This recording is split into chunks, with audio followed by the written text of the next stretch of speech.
Hello friends, Namaskar and a very big welcome to today's episode. After the last two episodes where there was a little different topics discussed, today I am back and I shall be talking to you about one of my most favorite European authors. Apart from being a writer, he has been a hero of resistance during World War II and he is a philosopher in his own right, and he has been the recipient of the Nobel Prize.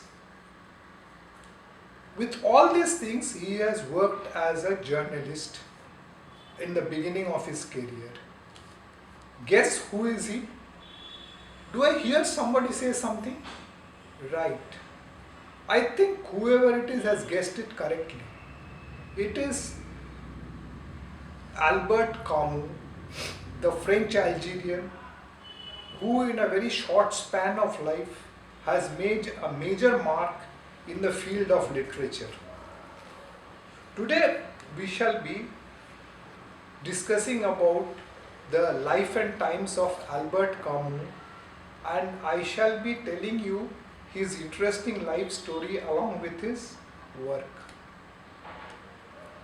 Albert Camus was born in Algeria in North Africa in 1913, and his parents were what is known as pieds noirs. Pieds noirs is a derogatory slang term which is used by the people of France about the French people who had moved to the North African French colonies for a better life. Camus' father was an agricultural worker and he joined the French forces during the First World War. He died in 1914, so you see, Camus had never known his father. He was brought up by his mother and one of his uncles. As a youngster, Camus was very good in football, and many people mistakenly think that he has represented France in football. Being from a poor family and the background of Pied Noir has made a deep impression on young Camus, which has remained with him for all his life. In order to continue his studies, he had got a scholarship which had enabled him to continue with his studies. At the young age of 17, he contracted tuberculosis and all his aspiration for football had to be discontinued. After treatment, he became better and he completed his graduation from University of Algiers in literature. Thereafter, he took up a job as a journalist in Algiers. After a year, he joined the French Communist Party there, although he himself has proclaimed that he was not a Marxist. His reason for joining the Communist Party was to fight against the inequalities meted out by the Europeans to the Algerians. However, Camus left the party only after a year. He had moved to France at the age of 25 when he took up an assignment as editor-in-chief of a Paris journal.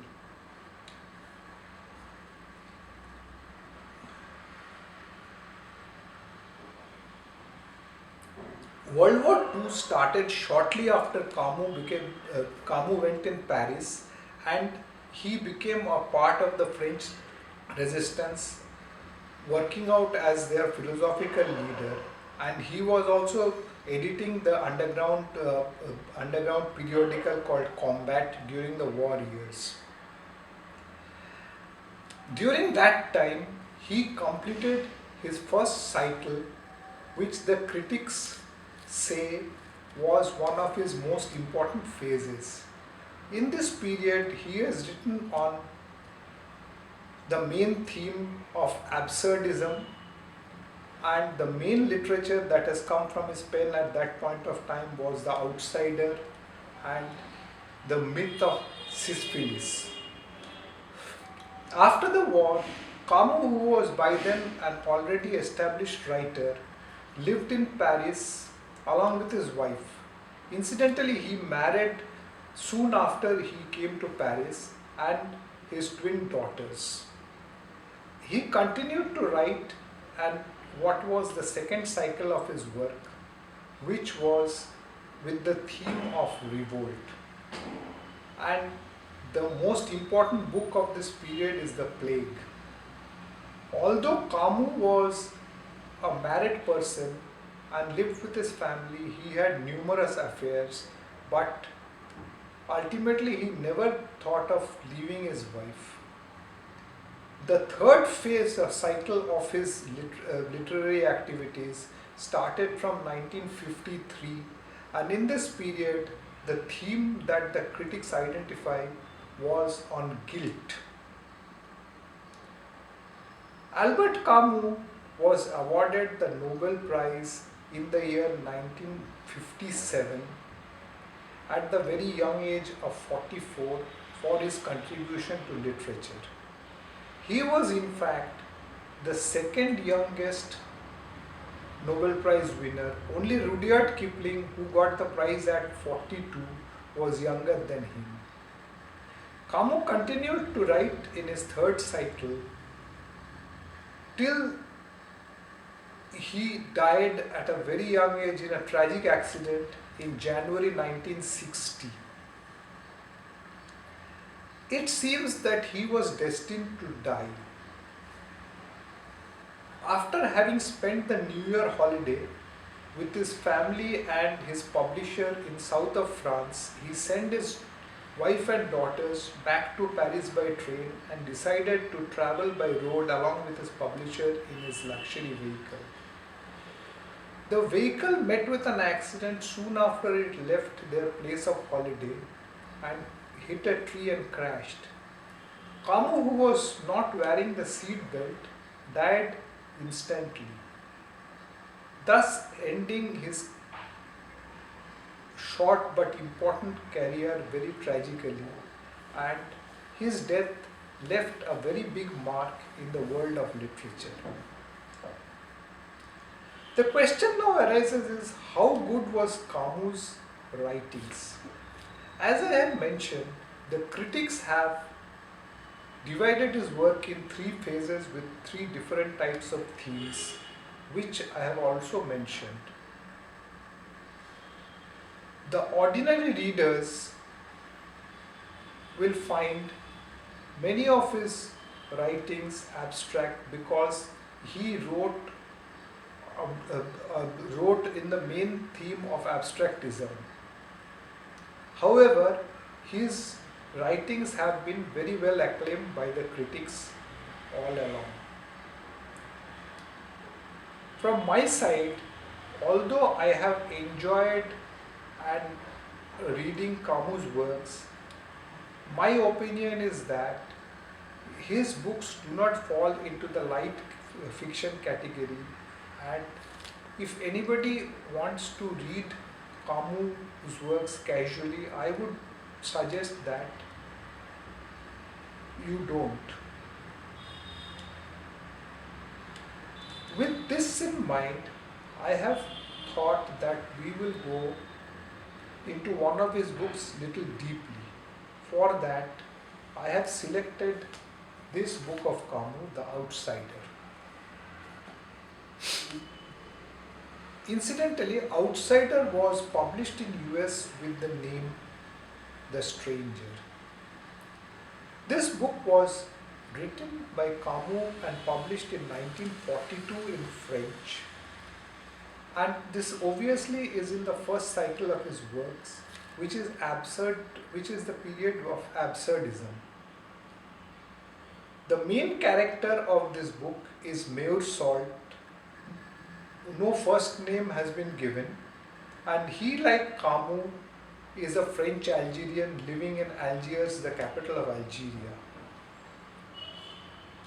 This book has been translated in English and all other major languages and have been made into films several times over, and also has been acknowledged as one of the most important books of the 20th century literature. The book comprises of two parts. In the first part, we find that the book opens with Meursault's mother's death, the news of Meursault's mother's death reaching him, and he is gone to attend her funeral. In the funeral, Meursault does not show any emotion and does not even cry. Without following any rituals, what he observes is the elderly people who have come to the funeral and the extreme heat of that particular day when the funeral takes place. The very next day, instead of actually following the traditional mourning period, Meursault is having the normal daily activities, including having sex with one of his co-workers. By this time, the viewers must have understood that Meursault is a completely different character and does not have any emotions at all, and he takes life very casually and very matter of factly. This is proved by the fact when he shoots and kills an Arab man in a very matter of fact manner, like our killing a mosquito by hitting it with a newspaper or whatever. In part 2 of the book, we observe Meursault's arrest and his life in jail. Being of a very different character helps him manage to live in jail. When the matter comes up for trial, the trial prosecutor highlights the fact that Meursault has not cried during his mother's funeral. That and the manner in which he has killed is again and again highlighted as the trial continues. Later on, Meursault tells the readers that he is unable to feel any emotion whatsoever, and this is very natural for him, and this process is continued for all his life. Though the defense attorney thinks that the judgment will be a light one, the judge finally announces that the jury has given a verdict of Meursault to be publicly guillotined and executed by that. While Meursault waits in jail for the result of his appeal which he has made against the judgment, he also mentally prepares himself for the execution, keeping in mind the universe's indifference to the human race. Camus ends this book at this point, and what better way to sum up than to read Camus' own observations on Outsider. I am quoting from Camus. Quote, a long time ago I summed up The Outsider in a sentence which I realize is extremely paradoxical. In our society, any man who doesn't cry at his mother's funeral is liable to be condemned to death. I simply meant that the hero of the book is condemned because he doesn't play the game. In this sense, he is an outsider to the society in which he lives, wandering on the fringes, on the outskirts of life, solitary and sensual.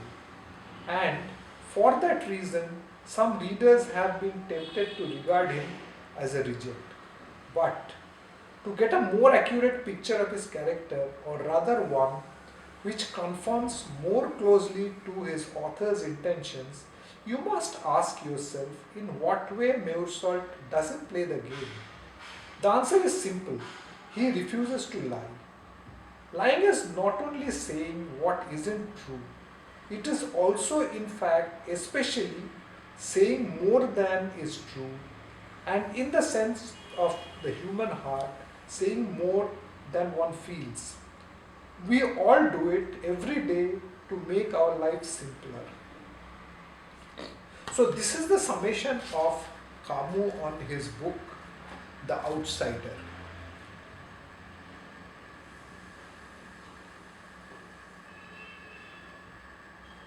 With this summation, I leave you all to judge Albert Camus, the author, and his works. Time now to close the program, and I thank you all with a big namaste, and I will definitely see you in the next episode.